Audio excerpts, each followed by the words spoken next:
Welcome back to Rewind Rewatch. I am Andrene. And I'm Joel. And we are siblings. What we do here is we rewatch 90s movies that have been requested by you lovely listeners. And then we talk about basically how well they have aged based on today's standards. We will talk about plot points, themes, quotes, 90s references, and then at the end, we will give the movie a rewind rating between 1 and 5.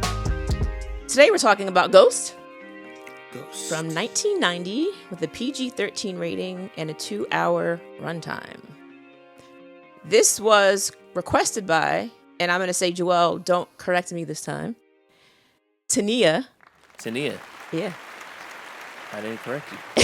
Thrift Stickers. Shout out to Thrift Stickers. And Destiny. And shout out to Destiny.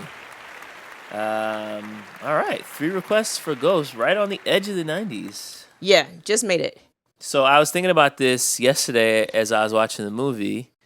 Demi Moore, Patrick Swayze, Whoopi Goldberg. For all 3 actors, it's our second time seeing them for the pod. Well, Patrick Swayze was on Patreon. That's true, but it's still the pod. Yeah. It's just not everybody heard it. Yeah. If you're not a Patreon member, you didn't hear that episode. That was Dirty Dancing. We did cover Dirty Dancing for the Patreon listeners. We covered Whoopi Goldberg in one of our first episodes when we did Sister Act. I think that was like episode 3. And then Demi Moore was what's that movie called? Indecent Proposal. Indecent Proposal with Woody Harrelson and Robert Redford. So this is our second time seeing all 3 of them. And then we also have the character of Carl that is played by the president from Tony Goldwyn. Scandal. Yo, I had no idea he was in this movie. And so, I'm watching the opening credits and I see his name and I said, wait, Fitz? I said, Fitz is in this? Oh, he's in this. He is all up in this. I did not recall he is all Fitz up being in this movie. And I had to, of course, think about Scandal and how Shonda Rhimes really had America rooting for this whole ass affair between him and Olivia Pope. Which is crazy. Yeah. Mr. President. We can't. We can't. But anyway, my recollection of this movie is kind of way off. So this was my pick this week. And I feel like when I think about Ghost, I always thought it's like a movie that people make fun of because you have this idea of Patrick Swayze's ghost entering Whoopi Goldberg's body, right? Like that's the whole thing people talk about. And when I'm watching this, the scene where Demi's character, Molly, is doing this beautiful pottery artwork and Patrick Swayze's character, Sam, comes up behind her and sits. In my recollection, I thought that occurred after he was dead. And it was him, but in Whoopi's body doing that, which was way off because yeah. I was like, whoa, this actually happened really early on in the movie. That's the beginning, yeah. And I was way off. Well, I feel like people often talk about that part of the movie because it is the weirdest part of she's having this intimate moment with her husband, but she's really having it with this strange black woman from Brooklyn who's just in her house. And obviously they don't show Whoopi Goldberg. So, it's still Demi and Patrick having this scene. But as you're watching it, that's not actually him. And so I feel like it's a part of the movie that people like to make fun of. That it's become a bigger part of how people remember this movie than it actually... But that wasn't even the part. That's what I'm saying. Oh, no, it's a completely different part. But it does happen, is what I'm saying. Yeah, but it's I'm watching it and I'm like, this is not at all what I thought was going to happen. Because the part where he's actually in her body, they just share this slow dance. Yeah. It lasts for a couple seconds. Yes, I couldn't believe it. They're very quickly interrupted by President Fitz. All right. So, one sentence summary. A man who dies in a botched robbery attempt remains on Earth as a ghost and tries to warn his girlfriend of impending danger. Yes. So I want to say very early on watching this movie, and so I've watched this movie, I want to say maybe once, when I was younger, but like clearly I didn't remember much of anything about it other than the fact that Patrick Swayze's character dies. But the first time we see Carl, we can tell is a very close friend of Sam and Molly because Sam and Molly just buy this new place and Carl is there like helping them remodel it. And you can tell they have a very close connection between the three of them. And then we see in the next scene that Carl and Sam actually work together. Yes, they do. And they're these like investment bankers. And early on, I'm like, I don't think I like this Carl character because they get to work, they get on the elevator, and Carl decides to act like a child. And he's like lying about being diagnosed with like some infectious disease. Yeah. And then he starts like coughing on people. And maybe it's just the COVID of it all. But I was like, no, like, this is not funny. I hate this guy. Like, I was so like, and again, already knowing nothing about the plot or anything, I was like, this guy is so immature. And like, if you're coughing on my neck, bro, there's no way I'm gonna turn around and say something. There's no way. I thought it was pretty funny. Well, there you have it. I did not. So off the bat, I was like, this Carl guy is not my cup of tea. 1990, baby. Yeah. I wasn't a fan of that. So, Carl. I mean, I don't think I was tipped off to Carl as quickly as you were, but certainly quicker than Sam. Well, just because before we even know that he basically set up his friend to get robbed, and he has like this whole plot where he's like laundering drug money through accounts on Wall Street, which is like kind of insane. Even before all that, I'm already not feeling this dude because shortly after Sam dies, I feel like he's kind of like pressing up on Sam's girl. Yes. And I was like, this is very wild. Like, your friend just died and you're like flirting with his girlfriend, a little too close for comfort, a little too touchy-feely, a little too I'm here for you. Yeah, yeah. And like, yes, you should be there for your friend who's mourning, but the way that he was approaching it was just like rubbing me the wrong way. I'm like, I don't trust this guy. I feel like he has ulterior motives here. Yeah. And then it gets worse later in the movie. Oh, the coffee spill? The coffee spill. This is so insane because, like you said, it seems that the three of them have a relationship where Sam and Molly are dating. They are moving in together. They're talking about marriage. And Sam and Carl are coworkers and they hang out outside of work. Okay, fine. It stands to reason that with them all being friendly, Sam dying would create some space for him to like help with the mourning process. Yeah, but I feel like there's ways to do it that's still being respectful of someone mourning. And I feel like the way that he approached it was almost like he was trying to like help her get over it quickly. Yeah. Which is not how you allow someone to mourn, especially not in my opinion. Like the scene where he's trying to get her to come outside. Yeah, he's like, oh, let's just go for a walk. She's like, I'm like depressed. Like, my guy just died like 6 days ago. Like, let me just like be in the house. It's like, you have to get over him. You gotta move on with your life. Like, what do you mean? Like, we're still alive. Yeah. Like, let's go. Let's live. And she's like, bro, what?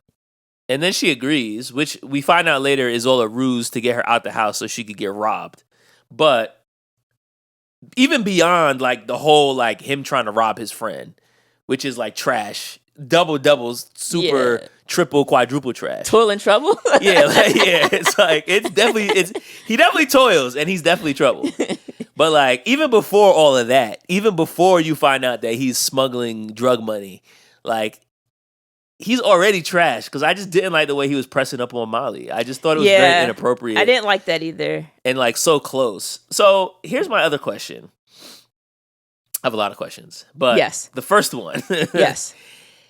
Is it ever appropriate? Like, if, like, say, for instance, a friend of yours passes, like, is it ever appropriate to start dating their person since, you know, It happens. they're dead. Like, think about people who end up, like, someone dies and they end up with their best friend because it's like, over time, like, you guys were already close. You both missed this person. Although, I don't think Carl missed Sam very much, which I have a question about that later on that we'll talk about. But I think bonding through mourning. The real issue is the amount of time that has passed. Well, that was going to be my next question. That's really the issue. Like, I think, like, what's an appropriate amount of time? You like 3 years? Yeah, like, there has to be not 3 days. No, I think of, like, if the entire time you guys have this friendship, you're getting closer, and it's like a gradual thing that seems authentic, and it just kind of happens that way, then I don't see anything wrong with it because the person is dead. But the fact that, like, you're pressing up on her within a matter of days or weeks of his passing, it's really insane. At least let a couple years pass. It's really insane and insensitive. And also, it's like, if she does come back and kiss you, how do you know that she actually likes you and she's just not doing it to get over her feelings of mourning? She's just emotional and she's doing it. Yeah, it's just something to do. So for me, apart from the whole elevator coughing thing that pissed me off about Carl, it's when Sam is in his office and he's trying to settle these accounts and he's looking through the numbers and he's like, something isn't right here. The numbers aren't adding up. Like, I'm going to stay late and figure it out. And Carl is like, oh, yeah, you need help. Like, let me know. But, like, just the way he was looking at him and being like, I was like, yo, excuse me. I said, Carl knows something about this money. Like, instantly I was tipped off. I did not trust him. I mean, the movie did a fair bit of foreshadowing as well, if you're paying attention. Because there's also the part where, like, he basically asks Sam for, like, the code to enter his accounts. Mm-hmm. Because he needed to, like, do something and Carl was being pulled into an important meeting. So he's like, oh, can you just handle this for me? And he's like, oh, yeah, I'll do it. Just give me a code. I'm like, like, they're telling us this for a reason. He did give him the code. Yeah. Yeah, he did give him the code. But then Sam went back and changed it because he's like, hey, I can't get into the thing. And Sam's like, yeah, there's some discrepancies here, so I changed the MAC code. And he's like, oh, okay, let me know. So I have questions about this plan of Carl.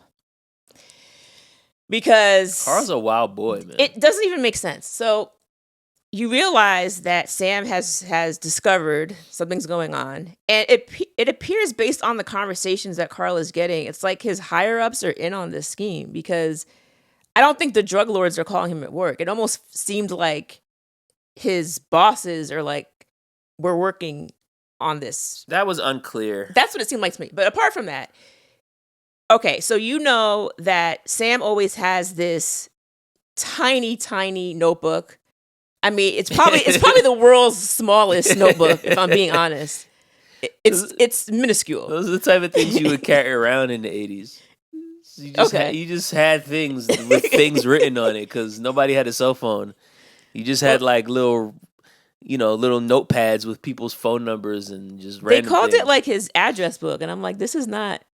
Yeah, I mean, it was small, but yeah. But anyway, so that's where he writes down his things for work. And so since he had changed this MAC code, Carl needs it in order to access this account where they're laundering all this money.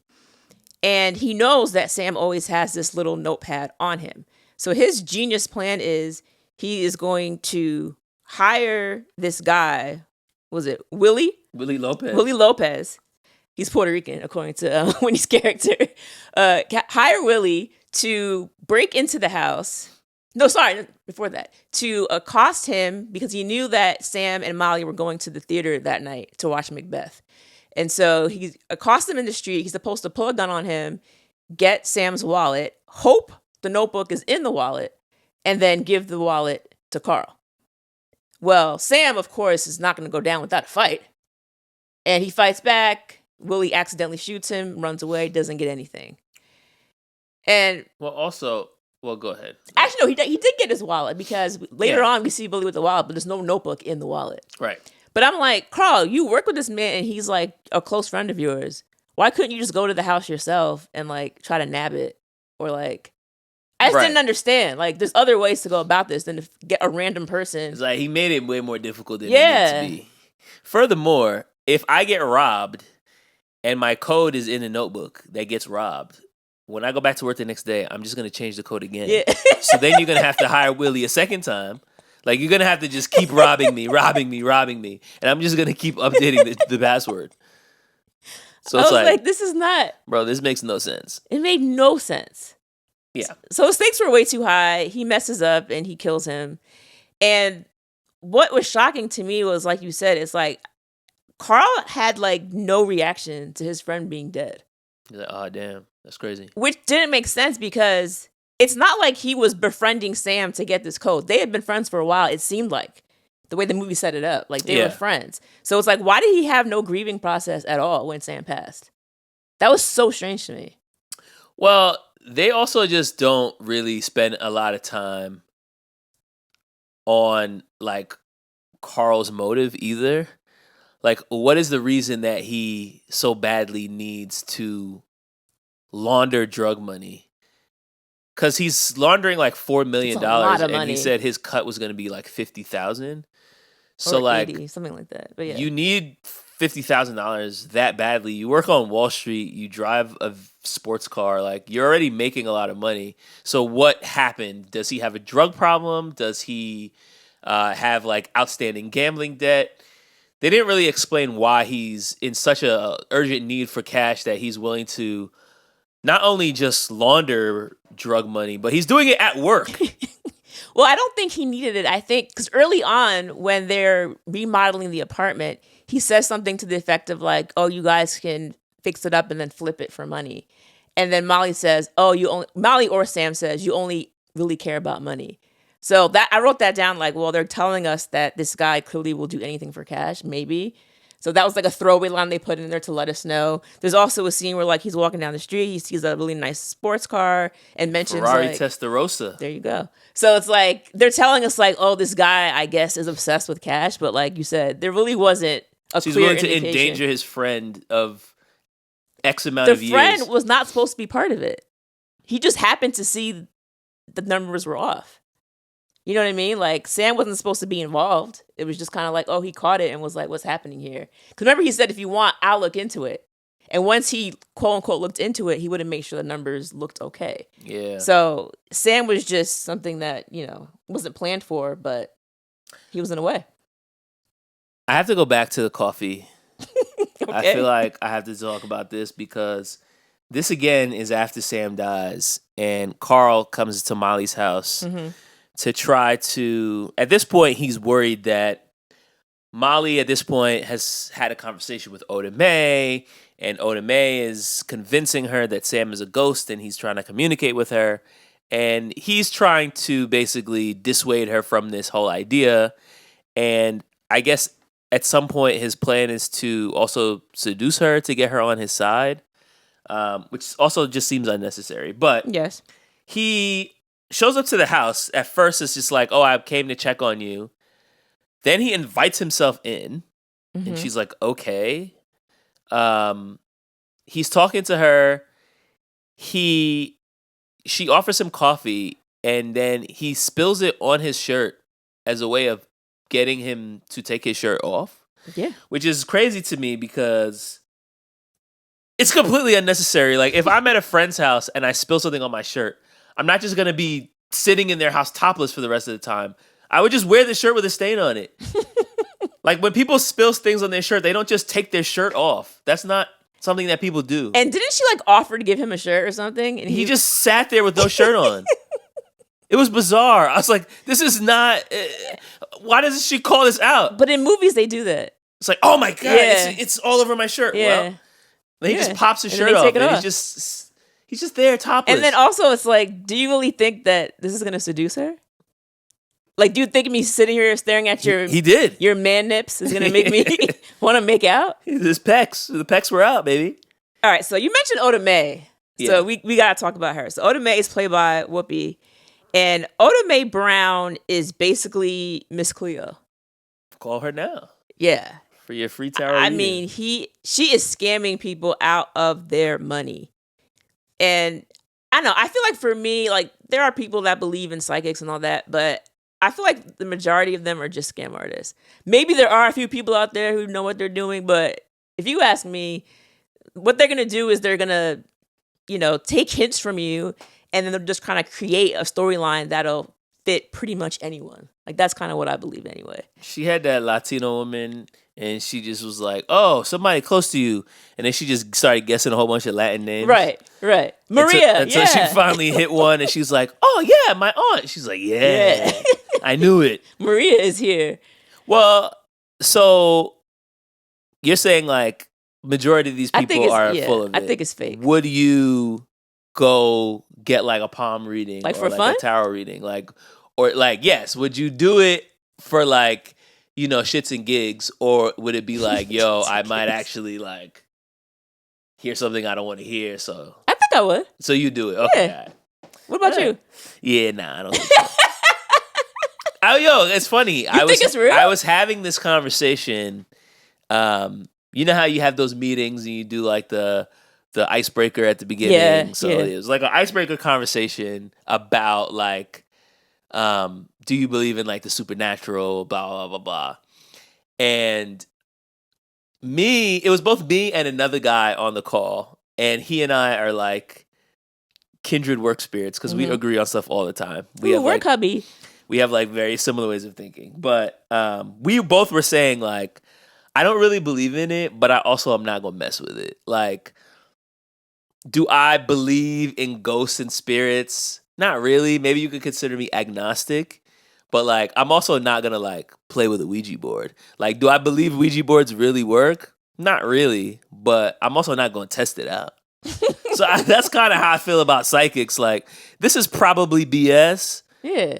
But I also don't want to hear something that's gonna like mess with my head. Or so you think you would start to believe whatever they say? Maybe, or if it's like, oh, that was fun, that was silly, and then like something happens the next week that's very similar to what they predicted, then I'm gonna like, wait a second, and then I might start spiraling. So it's like, I'd rather just. Okay. I also have no desire to like know my future. Like, I just think that whole idea in general, like, no thank you. I do not want a psychic reading. Even if I believed it was true, I wouldn't want it. Well, a lot of it's not necessarily like your future. Like, she was doing more like, your uncle or your aunt passed. Yeah, speaking to the dead. And so it's like, oh, like, your so-and-so is here. And, while she's doing this scam that she's running, Sam goes to see her, just kind of I'm not even sure like if he thought he would be able to speak to her or what, because he definitely thought she was fake, because she was. And he starts speaking out loud about his doubts, like, oh, this is a crock of shit, like, oh, ha ha ha. And she can hear him, and she's like, who is that? She can't see him, but she can hear him. And he quickly realizes, like, this is the one person who can hear me. I don't believe this. Hey, you. Julio? Hey, you. My name is Sam Wheat. Can you hear me? Sam Wheat. Say my name. Say it. Leave me alone. Say my name. Sam Wheat. Say it. Oh, My name's Sam Wheat. Say it. talk to me, Yoda Maid. Say something. Julio. Sam Wheat. Before that, the scene where he gets shot is crazy because we hear the gun go off screen, and then we see Sam running after Willie, who just shot him. And then Sam turns back to talk to Molly, and when he does so, he sees Molly kneeling over his bloodied body and realizes that he's dead. That was crazy. That scene was so masterful because I don't think I mentioned this earlier, but like, I don't think I've ever actually. I know I've never seen this whole movie. I know the clay scene. I know the Unchained Melody of it all. Just because like that's just a part of like American pop culture at this point. But I don't think I like knew. I don't think I've ever actually like seen the whole film. So when they have this whole like tussle and the gun goes off and he runs after Willie, I'm like, yo, like what happened? I thought he was gonna die, and then I'm like, wait, did Molly get shot? Like, I'm like, yo, what's happening? So he's running after, and then he turns around, and then you just see his bloody body, and I'm like, oh. That was great. Like, it was really good. Like, I knew he was going to die, but I still caught me by surprise because I was like, wait, the way that they did it was not obvious. And it becomes a running theme in the movie of like people die and they're always the last ones to realize that they're dead. Yeah. Because the same thing happens when I think Willie Lopez gets hit by like two cars. Yeah, he gets like caught in a car crash. And he gets up like he's about to, but I think he notices Sam, and he's like, see him. I couldn't see Sam before. He's like, who's this guy? So he's looking around like, yo, what's happening? And then he turns around and it's like, oh, I'm dead. It's like, Wrapped. it's like they just wake up and then they just like don't realize that they just got murdered. Right. Which also means that they didn't feel themselves die. No. You just blink and then I guess you're dead in this world. And Sam, when he first realizes he's dead, he is trying to communicate with Molly or literally anybody who will listen. And he can't touch physical things. He can't touch people. They can't hear him. And it's very frustrating, I would imagine. And so when he's talking out loud to himself near Oda Mae and she's able to respond to him, now he's like, oh, I got to talk to this lady because obviously she could hear me. Yeah. And he basically gets into her head and he's talking to her and he says that he's been murdered and he basically needs her to warn Molly because earlier on, while he's at the house with Molly, he sees that Willie enters the apartment because Carl had asked him to go there to get the MAC codes. So he knows that for some reason, Willie is after Molly had killed him. And so he wants Oda Mae to go and warn her. Of course, she's like, bro, you're a ghost. First, she's shocked because, as long as she knows, like, I can actually do this. Like, I'm a fraud. So the fact that I'm hearing you is terrifying, number one. And number two, like, you want me to go to this person I don't know and tell her what exactly? Like, I don't want to do this. And eventually he wears her down by singing all night. And she's like, okay, please stop singing. I'll do this thing. And so I'm wearing you down, baby. I'm wearing you down. Oh, God. And so I'm thinking, like, when eventually she does so and she goes to Molly and Molly won't open the door because, of course, she thinks this woman is scamming her. And it's also just very cruel because it's like, that he's died. And you're calling me saying that, like, oh, Sam wants to give me a message. Like, get out of here. And now Oda Mae is standing in the street with Sam next to her, and she is yelling things up to Molly to let her know that she's legit. So it's like, oh, remember that vacation you guys took in Montego Bay? Mm-hmm. Remember the photo he took of you in Reno? And then she says, remember that sweater you knitted that's too big in your closet? And then she comes downstairs because she's like, yo, nobody would know these things but Sam. Right. So that happens. She realizes what's going on. They decide to meet to go to like a diner and they sit down and they're talking. And while she's talking to her, she still is just kind of like, this is crazy. Like, Sam is dead. And she gets up to leave. And then again, Oda Mae has to prove herself by using the word ditto instead of I love you because Sam would never tell her he loves her. He only says ditto. That was their thing. And I feel like throughout the movie, Oda Mae has to consistently prove herself. And I'm like, bro, how many signs does this woman have to give you before you realize like what she's doing is not normal? Well, nobody listens to black women, so that's dang. part of it. I was also a little bothered by the fact that like all the people of color had like records and they were all like ex-convicts. It's like, all right. Yeah. But yeah, I think a part of it is like, I don't want to allow myself to believe this because it's only going to make it more difficult for me to get over the fact that he's gone. So it's like, a lot of what you're saying is pretty convincing.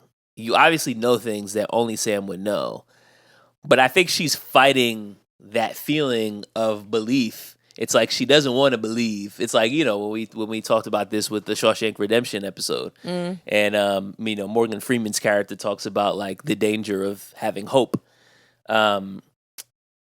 And I feel like that's the thing where it's just like, if I allow myself to really buy into this, I'm really not going to ever get over the fact that he's gone. Yeah. So I think she's fighting against that as well.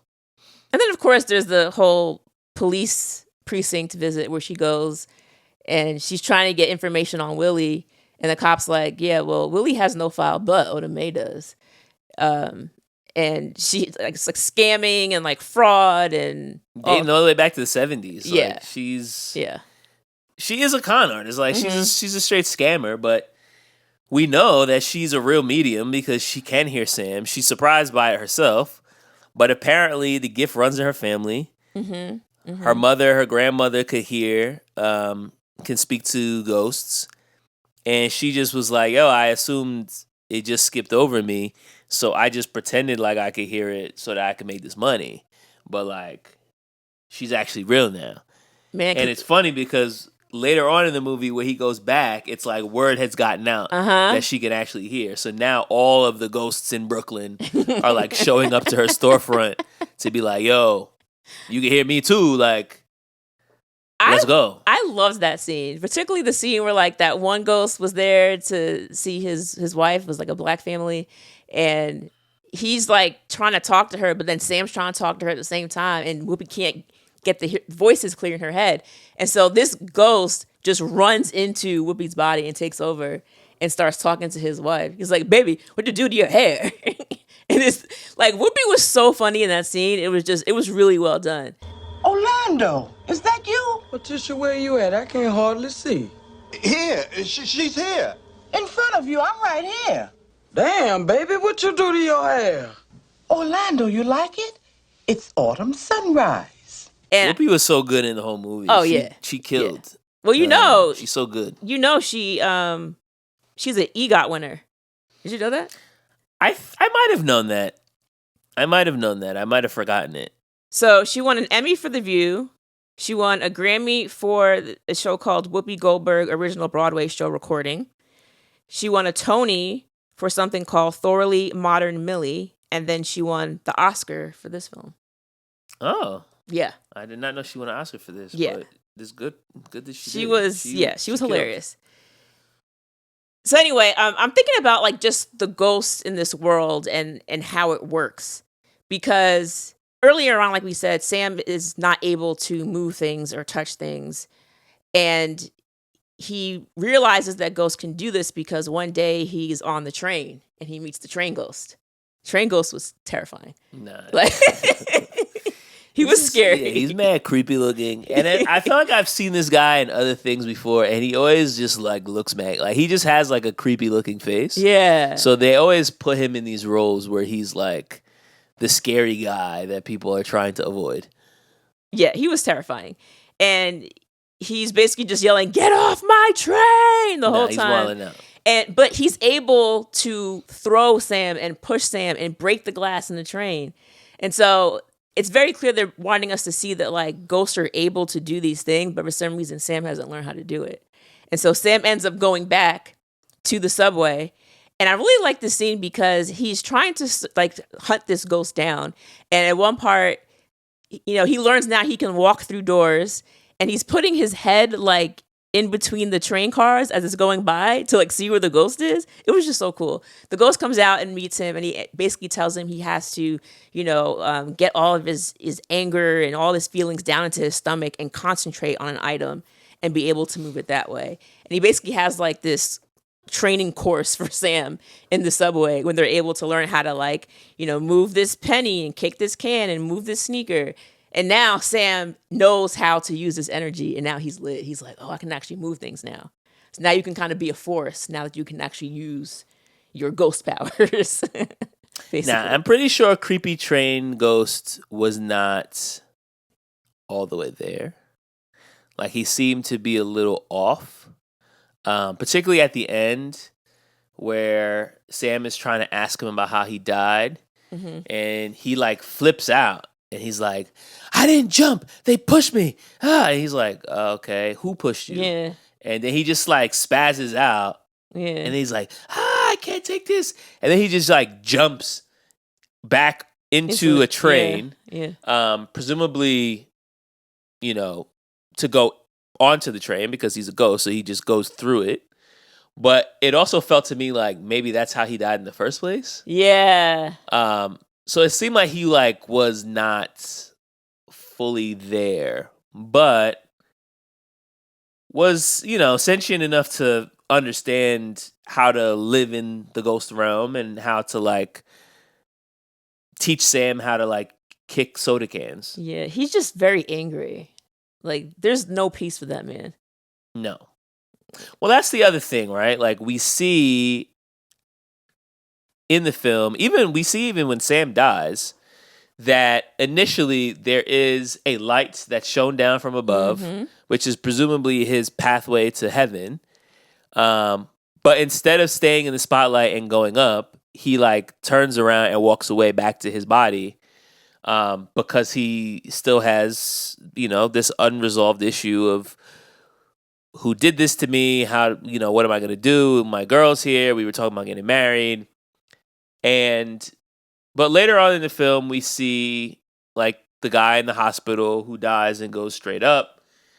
We see a couple people who go down. Mm-hmm. And so I guess that means that I think if you go down, you don't have a choice. Like, you're going down. Yeah. But if you're going up, I think potentially the ghosts that still are on Earth are there because they have some unresolved issue that they're trying to solve before they go up. Right, because when Sam is in the hospital, he basically goes to the hospital like with his dead body. Because Molly's going there and the police are there to talk to her. He's not dead when he gets to the hospital, but he dies shortly after. Right? No, he died in the street. Oh, he was already dead. Yeah, because remember when Molly was still cradling his body, that's when the white light came and then he ran back. Oh, that's true. So he follows the body to the hospital because that's where Molly was going. And while he's in the waiting room, there's an older gentleman there and he talks to him and he's like, "You can see me?" And he's like, "Yeah." He's like, "It's kind of weird. I can tell you, like, this is like you're new here, basically. Like, this is like your first, like, you just died recently." And he mentions the fact that his wife was in the hospital and was fighting something, but would be dying soon. And so that older gentleman, or at least he hopes. Yeah, he said she's a fighter, but I think she should be dying.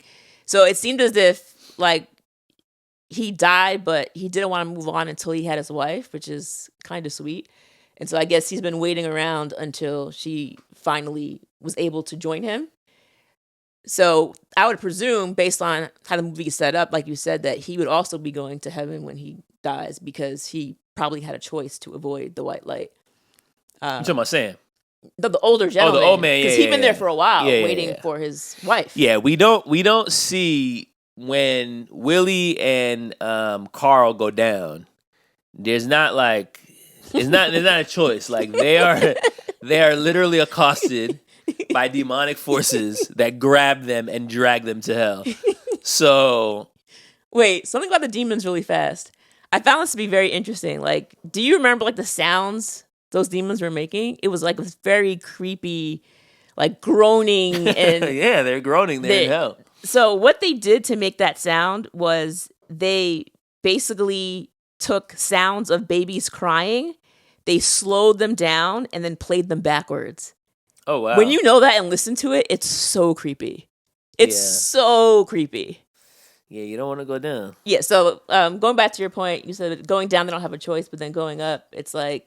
Yeah, it seemed like there was no angels coming and grabbing Sam and being like, "You're coming with me." Like, it was like, "Yo, here's the light. Like, what's good?" And so he was like, "Nah, I'm not ready for the light." Like, he's like, no light for me right now. I still want to figure out what I'm going to do here with Molly.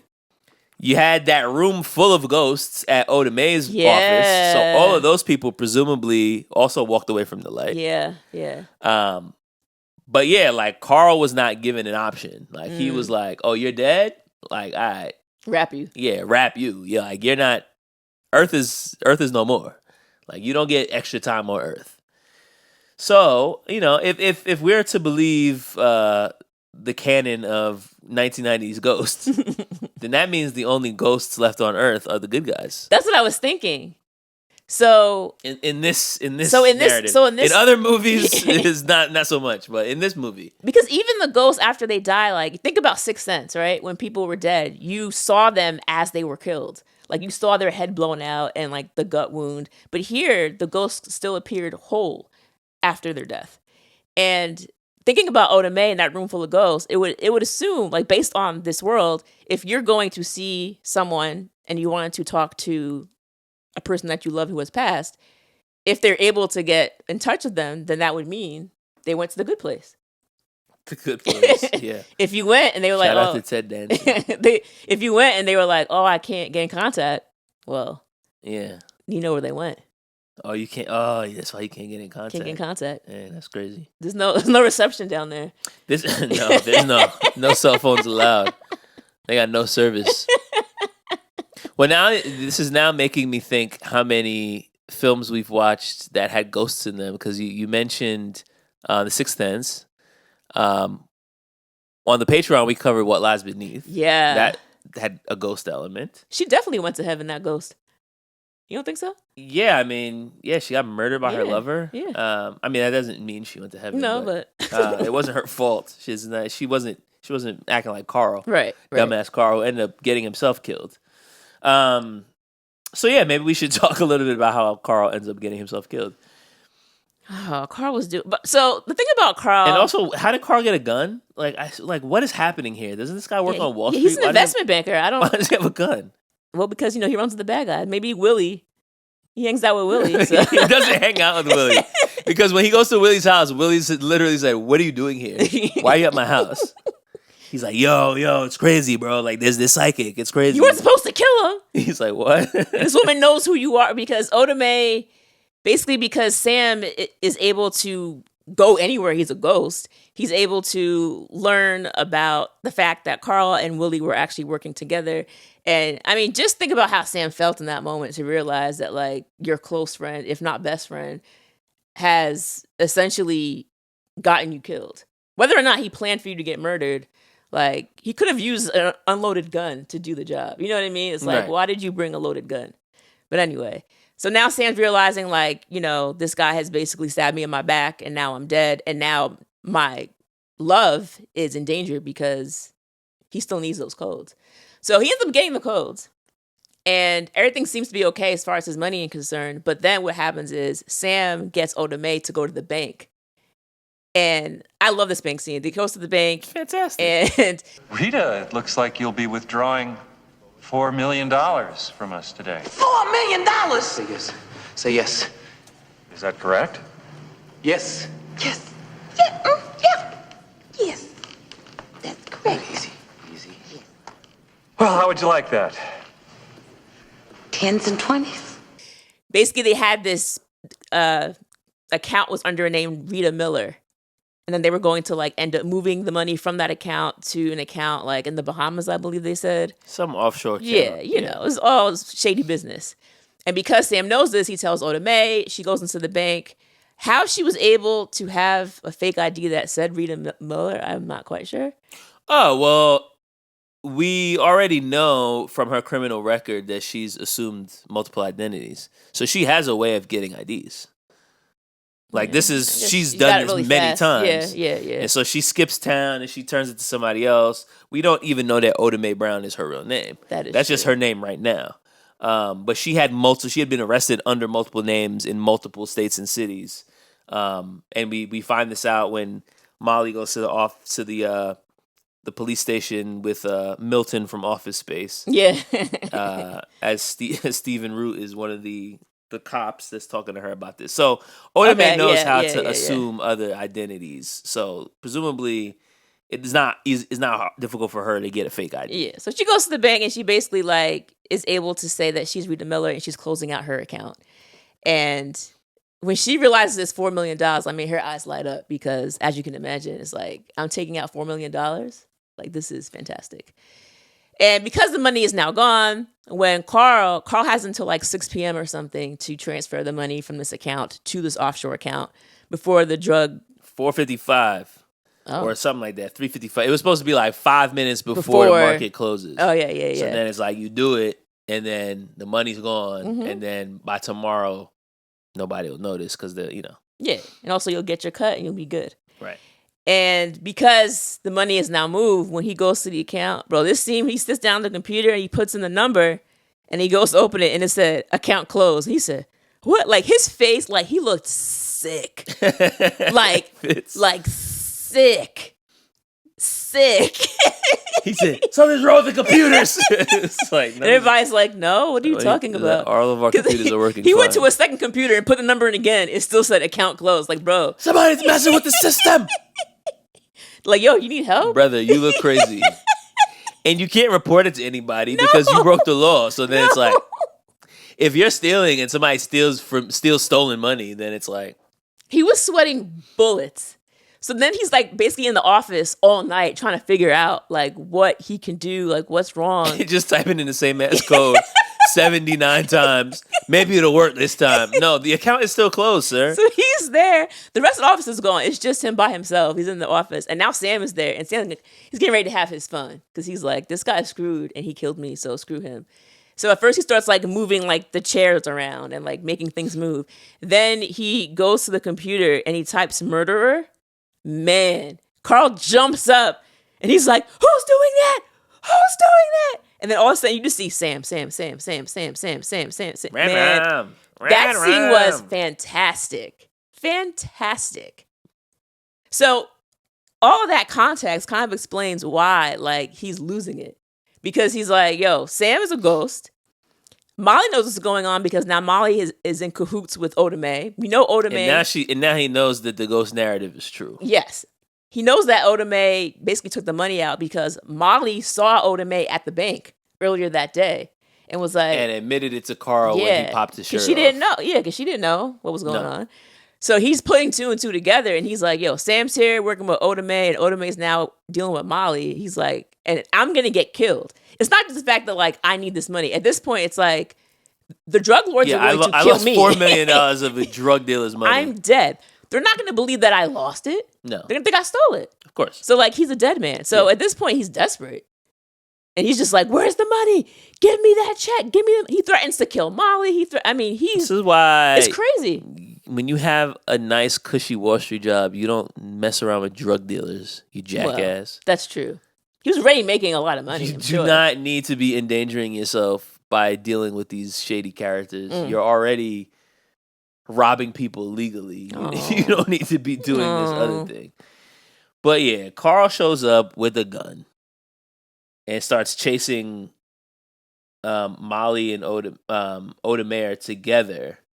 Because this is like after the whole dance. This is towards the end. This is towards the end of the movie. So this is after after Sam goes into Oda Mae's body. He's slow dancing. This is the last opportunity she gets to touch Sam because she can't touch him as a ghost. So he jumps into, and I was wondering what happens to Oda Mae when people take over her body, like.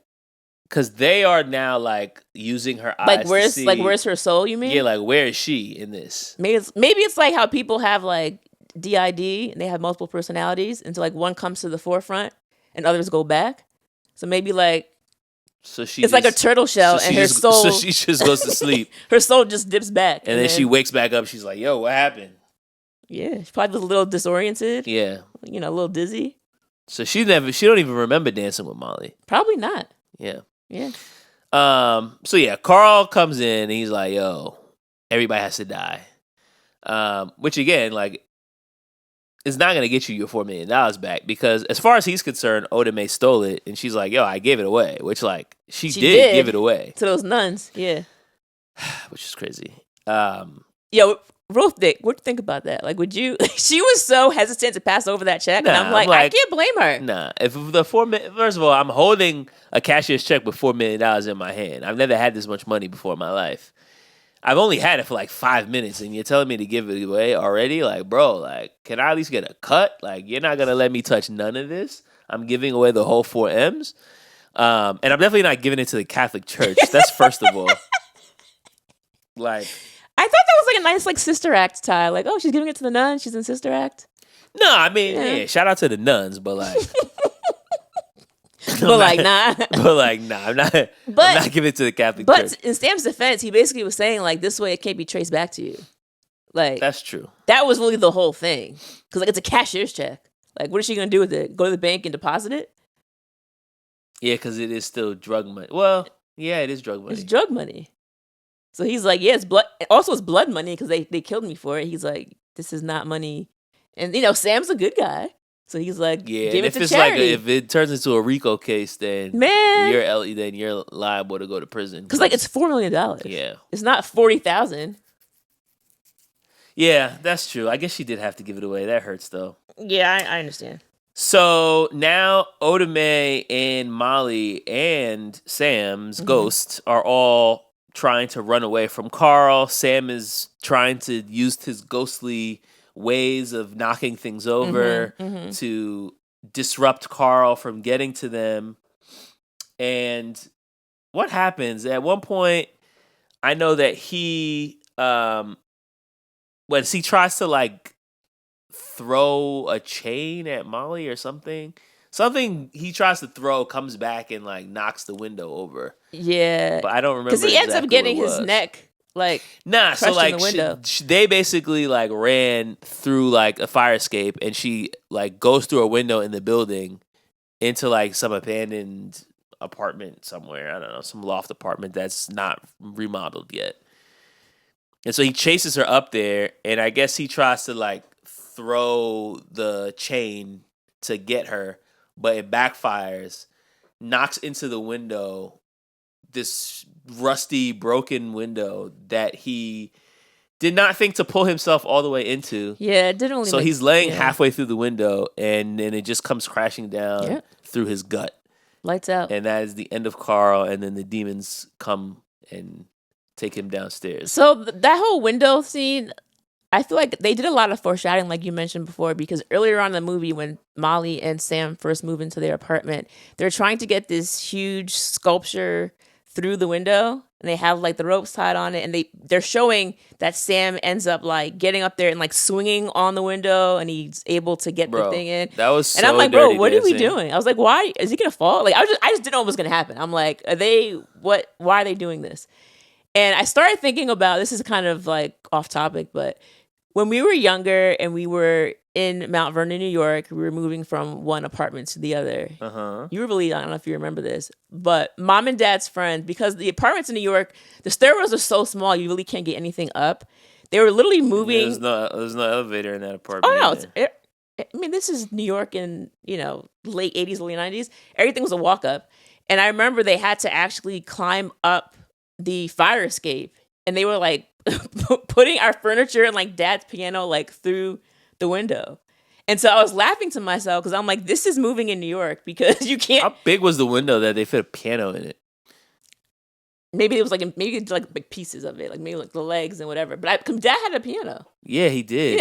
I never thought about how did we get a piano in that apartment. Yeah, they were literally taking things up through the fire escape. I remember. And so watching this, I was like, oh yeah, this is how you move things in the city. Because it's crazy.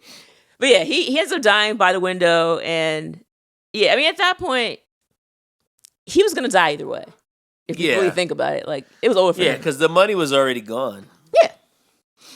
Church had it. It was a wrap for him. But at this point, it's like, now that he is now deceased, the threat is over. And this is when Sam now... The light comes back. Come back to the light, yeah. And I started thinking about All Dogs Go to Heaven. Like the idea of being able... Because it's like he had a chance to go to heaven, and he said, not now. But in this movie, you have a chance. At least one chance. I'm not sure if you turn down the second one, I don't know what happens. You just stay on Earth. I don't know what happens after that. I mean, think about how many times the light must have come for that old man. We don't know how old he was when he died. That's true. He could have been hanging out on Earth for the past 40 years, for all we know. And the train man. Oh, the train man. He's never going to leave. I honestly feel like whatever is keeping him on Earth is going on mentally in his head. So I don't know that he's ever going to find his peace, which is actually kind of sad. Yeah. But I'm sure the old man's wife finally died, and he was very happy about that. So at the end, the light comes back, and somehow right before Sam goes upstairs, Molly sees him now. She's like, oh, that's my guy. Yeah. So I'm like, wait, does that mean like Molly's a medium now? Or because there's not been any other indication that Whoopi, even Oda Mae or whatever her name is, she could hear Sam, but she didn't see him at any point. That's true. So I'm like, how is she seeing him? And there was never any indication at any earlier point in the film that she could even hear him. So I'm like, what does this mean? And like, how did she? I mean, I understand they were just trying to make it romantic at the end, but like, it didn't really make any sense for her to just see him right at the end, or hear him or anything when she had not had the ability to do that at any other point. Well, now he's becoming an angel. Like, even his skin looked different. Like, he was kind of like glowing a little translucent, bit. Yeah. And then he's able, so normally she says, I love you.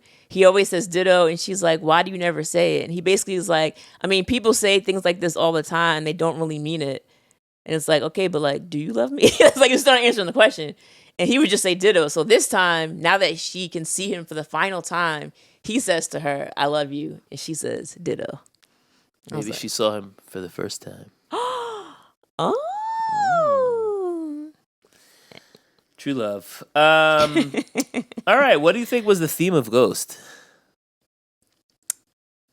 So I think the overarching theme is that with death comes a greater appreciation for life.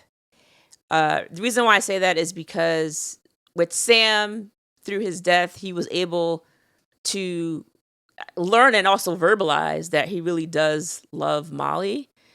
Because even earlier on when she starts to talk about marriage, he's kind of taken aback, like, you never wanted to talk about this before.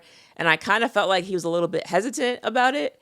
And now it's like he's learning that, like, she really was the love of my life. Now that I don't have her here, you know, I do love her, I do miss her and all that. As far as what Molly has learned, before she was saying that she did not believe that there was life after death. But now she knows for a fact that it is there. Mm-hmm. And she's also able to cope with her grief of leaving the man that she loves. And then even Oda Mae learns something because she learns that she is actually gifted in the spirit world. And that not only can she bring peace to those who were left behind by their loved ones, she can assist those who died to get in contact with their loved ones. She got the power. Yeah. I got the power. It's a good song. I got the power. Yeah, I would say, you know, the cliche theme here is true love never dies. And so, like, that's the reason he stays behind to Earth. But I think there's also some themes here about trauma bonding. Mm-hmm. Or at least, you know, something that Carl attempts to do. Yeah. And, like, it almost kind of works because he does, like, start kissing her.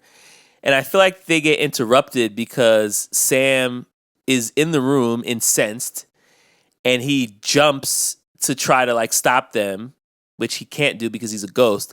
But his anger allows him the ability to knock over the picture frame, which falls on the floor. Mm-hmm. She sees him in the photo, and that's when she's like, oh, actually, I can't do this. Yeah, yeah. So if Sam wasn't there, who knows what would have happened.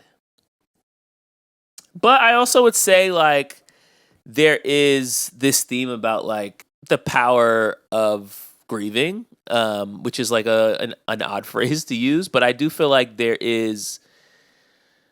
there's, like, importance in being able to, like, go through that process. Mm-hmm. And obviously she has this entire situation where, like, her life is threatened and this person who she thought was a friend is actually betraying her, and she has to create a bond with this woman from Brooklyn who comes to her house, and all this stuff happens.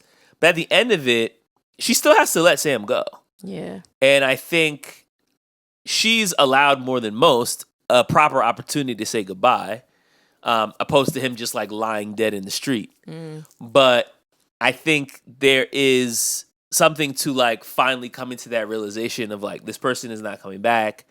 What all goes into that for people? What is it that people have to understand or go through to finally be able to let someone go? And are you doing enough, you know, when you have people around to, when you finally do have to say goodbye, that it doesn't feel like a missed opportunity? Oh, damn, I wish I had said this. I wish I had said that. Yeah. Life is short, man. Yeah. You gotta let people know your true feelings. So, Joel, how do you feel about me? Yeah, all right. Also, I meant to mention this earlier, but, like, why doesn't Molly have any of her own friends? Bro, like, I thought about this. This man just died. She's sitting in this big house all by herself. The only time we see her talk to anybody is when Oda Mae or Carl comes over. Mm-hmm. And I'm like, the only person she has to confide in is her, late boyfriend's Mm-hmm. coworker. Like, Mm-hmm. I just thought that was a little odd. And like, why doesn't this girl have any friends? We saw this in Seven as Yep. well with the Gwyneth Paltrow character, which was a little bit more believable because they just moved to a new city. But They have this phones. woman's she's like an accomplished artist. Like she Yeah. has connections in New York. So that didn't really work for me. But yeah. I don't know. They had to make it harder for her to get over him with no one else to talk to. The loneliness had to be there, you know? All right, All right. so let's get some fun facts. Some facts. This movie was the highest grossing movie in 1990. It earned over $505 million. It beat out Home Alone, that had $476 million, roughly. It also broke the record for most VHS copies sold for rentals.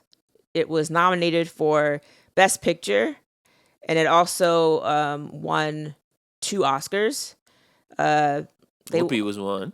Yeah, they won for Best Original Screenplay and then Best Supporting Actress. We know it was Whoopi.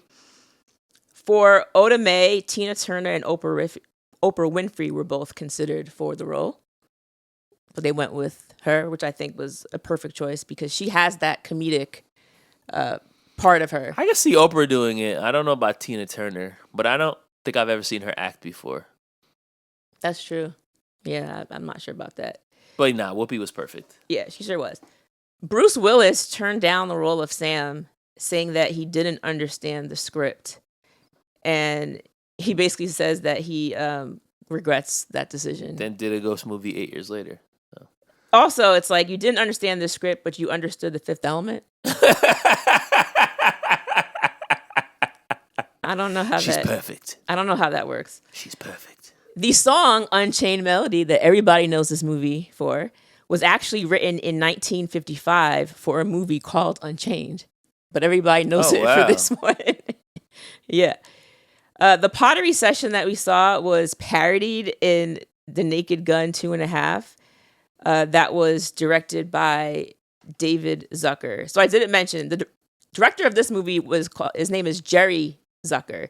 David Zucker is Jerry Zucker's brother. And so he parodied this in The Naked Gun 2.5.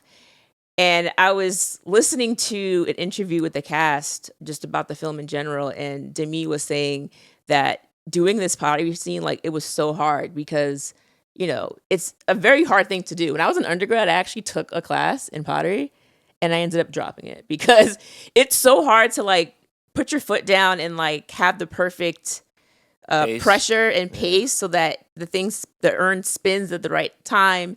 And then you got to move your hands a certain way. Like, it was really difficult.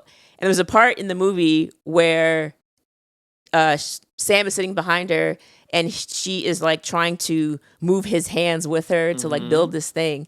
And then it accidentally like bends and breaks. Yeah, he's trash. That wasn't supposed to happen, but it happened that way. And then she just like kind of played it off and was like, oh, well. And they kept it in because they thought it was. Made out. It's like, all right. Yeah. And they were like, oh, this works better. They were supposed to have a whole like actual sex scene. But they said that like the chemistry between the two of them, like just that scene, like they were just dancing and kissing and like he picked her up. They said it was so sensual without having the sex. They felt that it wasn't necessary. Yeah. I mean, sex scenes in movies are rarely necessary. I feel like they're usually pretty gratuitous. Yeah. But it worked in this movie just to have them making out. And then considered for Molly's scene, Molly's character, they thought about Michelle Pfeiffer. They thought about Meg Ryan, and they thought about Julia Roberts. You know what I realized about Demi Moore watching this movie, and I was thinking about Indecent Proposal as well. I feel like she always looks like she's about to start crying, or like she just finished crying. It's like she opens the door, and like you look at her face, and you're like, "Yo, are you okay? Like, did you just cry?" And I feel like the whole movie, she looks like she either just finished crying or she is actively crying. That is interesting.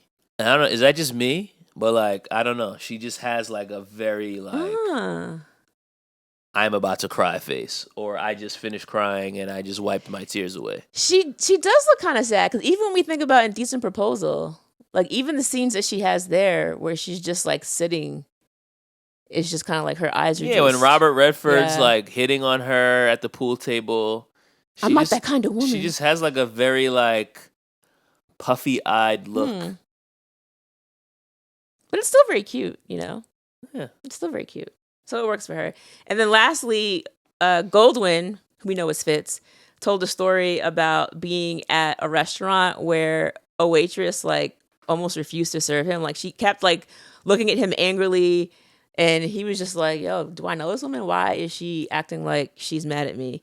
So eventually the waitress came over and apologized, and she said, I couldn't understand why, but for some reason I knew there was something about your face that triggered hateful feelings. And once she realized that he was an actor and she saw him in this movie, she was like, oh, like I just pictured you. You got Patrick Swayze killed. Yeah. And then I started thinking about, it's the same as like Michael Beach when you think about. Oh my God. Michael Beach, a rewind, rewatch a legend. You think about Soul Food and Waiting to Exhale. And then I always think about Mom and how she feels about Danny Glover after watching The Color Purple. Oh yeah, she's still. Anytime she sees, I can't stand that man. Mom, he's an actor. Well, he acted too well. I'm like, okay, Mom. Sometimes it be like that. All right, time for our rewind ratings between 1 and 5. Do you want me to go first, or do you want to take it? I can go first. Okay. Like I said, I don't remember ever seeing this movie in full before. But nah, it definitely was better than I thought it was gonna be.